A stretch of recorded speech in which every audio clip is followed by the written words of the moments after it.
Napapanahon na rin ng interconnectivity sa hanay mismo ng pambansang pulisya.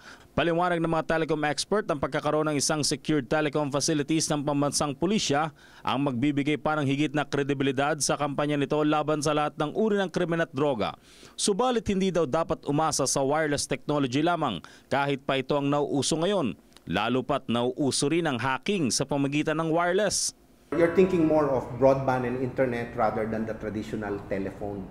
So isang pwedeng gawin yung just revisit some of the laws, baka kailangan na siyang i-update. But try mo mag-speed test sa mobile. Ang latency ang taas-taas. Di ba? So these are things that have to be looked at. And also, again, if you have a fixed connection, it's dedicated. If you're using a wireless connection, that's shared. Nakatakdang maglatag na rin ng fiber optics sa mga susunod na araw. Maaari daw itong samantalahin ng PNP para magkaroon ng mas mabilis na koneksyon sa kanyang mga regional offices. We provide services that are simple, fast, and reliable. Whether it's consumer, SME, and now on the enterprise side, I think we're competing very well. Kaisa rin ng mga telecom firms sa kampanya ng pamahalaan laban sa cybercrime na karaniwang ginagamit din sa paggawa ng krimen ng mga sindikato.